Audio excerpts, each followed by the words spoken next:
এক মৌলবী সাহেব গতবার বলছিল ষাঁড়ের অন্ডকোষ নাকি খাওয়া যায়। এটা ভুল কথা। 7টা জিনিস খাওয়া যায় না। কটা জিনিস? এর মধ্যে একটা খুসিয়াত আইন। কথা বুঝতে পারছেন? সম্মানিত শুধু এই কোরবানি কবুল হবে আপনার পক্ষ থেকে যদি আপনার পক্ষ থেকে পূর্ণ তাকওয়া থাকে। আল্লাহ তাআলা বলেছেন, লা ইয়ানালাল্লাহু লুহুমুহা ওয়ালা দিমাউহা ওয়ালাকিন ইয়ানালুহুত তাকওয়া মিনকুম। সুবহানাল্লাহ। আল্লাহর কাছে তোমাদের পক্ষ থেকে পশুর রক্ত কিংবা গোশত কিছুই পৌঁছে না, পৌঁছে তাকওয়া। কি পৌঁছে? আল্লাহর জন্য তাকওয়ার সাথে আমাদেরকে কোরবানি করার তৌফিক দান করেন, বলুন আল্লাহুম্মা আমিন। আমি দুটো হাদিস শুনিয়ে আলোচনার সমাপ্ত করছি। প্রিয় ভাইরা, আম্মা জান আয়েশা রাদিয়াল্লাহু তাআলা আনহা বর্ণনা করেছেন, আম্মা জান আয়েশা রাদিয়াল্লাহু তাআলা আনহা সাহাবায়ে কেরামকে লক্ষ্য করে বললেন, ইয়া আইয়ুহান নাস দুহু ওয়া তিবু আনফুসা। কোরবানি করো, আর কোরবানি করো মনের খুশিতে। কিসে? ফাইন্নী সামি'তু রাসূলুল্লাহি সাল্লাল্লাহু আলাইহি ওয়াসাল্লাম ইয়াকুল, আমি আল্লাহ রাসূল সাল্লাল্লাহু আলাইহি ওয়াসাল্লামের নূরের জবান থেকে নিজের দুই কানে শুনেছি। মা আয়েশা বলেন, তিনি বলেছেন, মা মিন আবদিন তাওয়াজ্জাহা বি উদহিয়াতিহি ইলাল কিবলাহ ইল্লা কানা দামুহা ওয়া কারনুহা ওয়া সুফুহা হাসানাতিন মুহদারাতিন ফি মিজানিহি ইয়াউমাল কিয়ামাহ।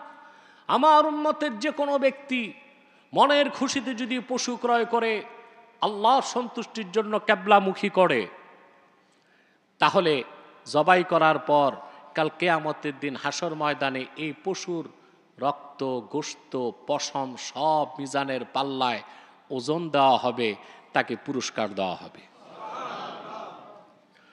ফাইন্নাদ দামা ইন ওয়াকা ফিত তুরাব ফাইন্নামা ইয়াকাউ ফি হিরজিল্লাহ।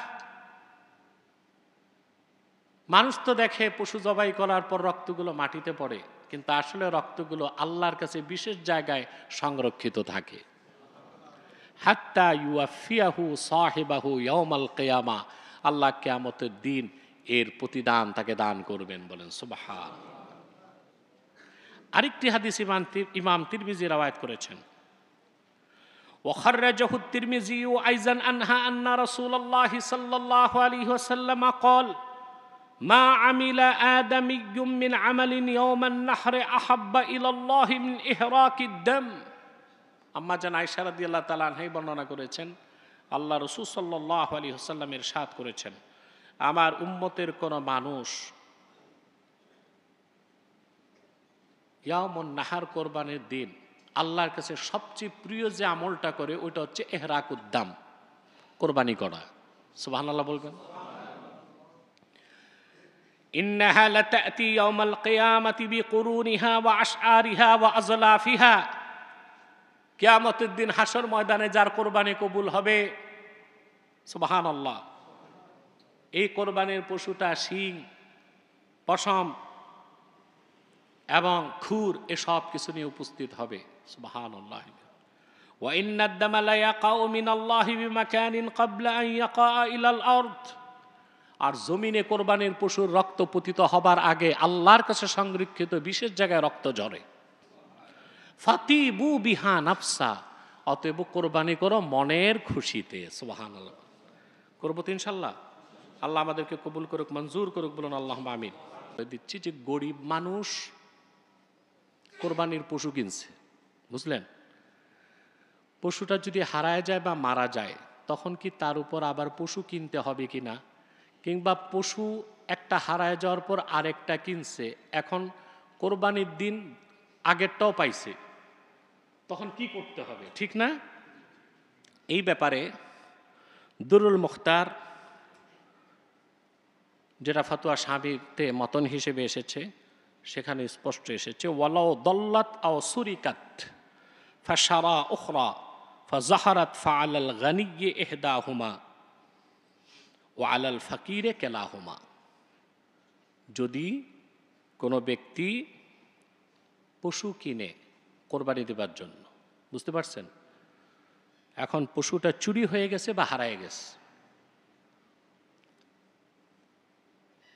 পরবর্তীতে দেখা গেল পশুটা পাওয়া গেছে, সে একটা পশু কিনছে, যেহেতু একটা চুরি হয়ে গেছে বা হারায় গেছে, একটা পশু কেনার পর প্রথমটা যদি আবার পাওয়া যায়, তাহলে ধনীর উপর ওয়াজিব হচ্ছে যে কোনো একটা কোরবানি করবে, আর গরিবের উপর ওয়াজিব হচ্ছে দোনোটাই কোরবানি করবে। এখন বলতে পারেন গরিবের উপর কি শাস্তি? না, গরিবের উপর ওয়াজিব ছিল না, সে নিজে নিজের উপর ওয়াজিব করছে। এটা অনেকটা মান্যতের মতো। কিসের মতো? মান্যতের মতো। মান্যতের মতো কেমন দেখেন, গরিব মানুষ যদি মান্যত করে, আমি বিয়ে করতে পারি না, আয় আল্লাহ যদি আমি বিয়ে করতে পারি একটা গরু জবাই করে ফকিরে খাওয়াবো, আর সে যত গরিব হোক বিয়ে করলে এই মান্যত আদায় করা কি ওয়াজিব। কথা বুঝতেছেন? বাহরুর রায়কে এসেছে, আল ফাকিরু ইজাশতারা শাতান লিল উদহিয়াতি ফাসুরিকাত ফাশতারা মাকানাহা সুম্মা ওয়াজাদাল উলা ফাআলাইহি আইয়ুদহিয়া বিহিমা। ফকির যদি পশু কিনে, মনে করেন বকরি কিনছে কোরবানি করতে, কি করতে? চুরি হয়ে গেছে তখন সে, বা হারায় গেছে তখন সে আরেকটা কিনছে, বুঝলেন? এরপর আবার প্রথমটা পেয়ে গেছে, তখন দোনোটাই তাকে কোরবানি করা কি ওয়াজিব। ওয়ালাউ দাল্লাত ফালাইসা আলাইহি আন ইয়াশতারিয়া উখরা মাকানাহা। আর যদি হারায় যাওয়ার পর সে না কিনে, আরেকটা কিনা তার উপর আবশ্যক না, কিন্তু কিনে ফেলছে আরেকটা, আবার প্রথমটা পাইছে, তখন দোনোটা দেওয়া কি ওয়াজিব। ওয়া ইন কানা গানিয়ান ফাআলাইহি আন ইয়াশতারিয়া উখরা মাকানাহা।